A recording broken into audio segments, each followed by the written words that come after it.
everyone, Zorsi, and today we're going to talk about how to get planning with a Windsurf board,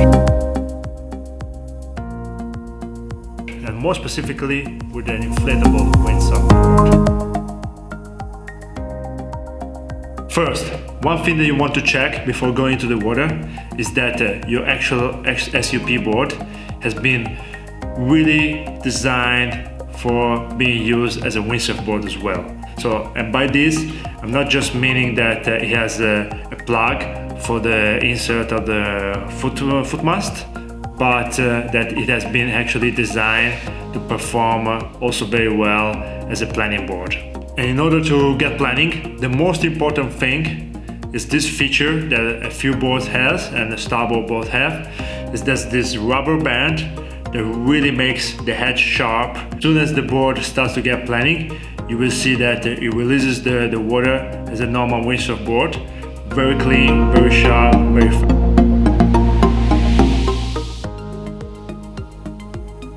Another important thing that you have to check before going into the water is that you use a very powerful sail. You don't want to use a sail with cambers or any sail that is too stiff, because you really need a lot of power in order to take the momentum and get the board planning.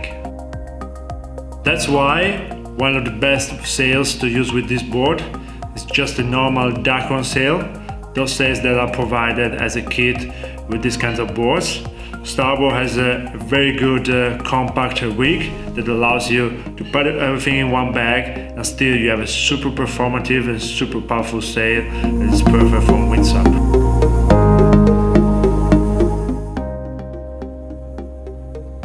So and now the 3 most important rules to get planning on a windsurf inflatable SUP board.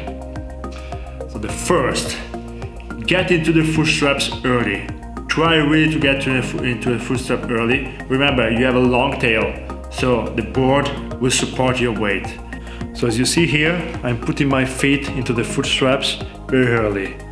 I mean, when I say early, is that the board is barely moving and I'm already putting the foot into the first foot strap. So you don't have to worry about that because you have a very, very long tail. The board has a lot of volume, so that's really a lot of volume that can sustain your weight.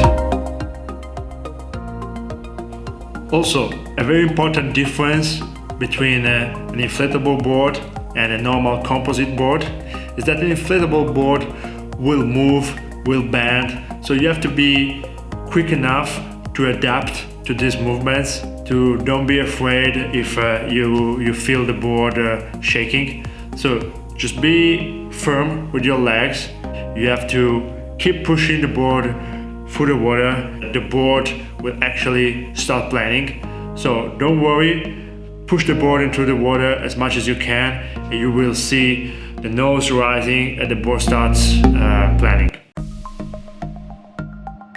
So as you see, I'm extending my legs.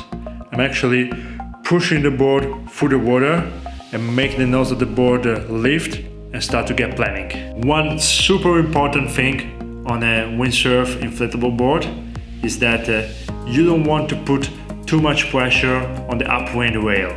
So if you put pressure on your heels, actually what it will happen is that the board will start sinking the upwind rail. So that's something that you don't want to experience, you don't want to have. It will cause a big drag in your planning. So try to keep the board as flat as possible through the central axis, and try to push the board forward so that you can actually lean back and propel the board through the water and start planning. So as you see here, I'm putting a bit of pressure on my heels and I'm losing a bit of momentum once I was supposed to get the board planning.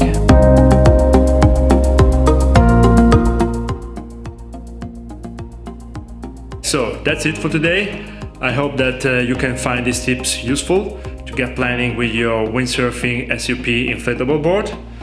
Please make sure you comment if you have any question, if you want to know more about windsurfing on an SUP inflatable board. Also, make sure you subscribe to the channel in order to get notifications about more contents, more videos about windsurf, windsurfing, SUP, you name it.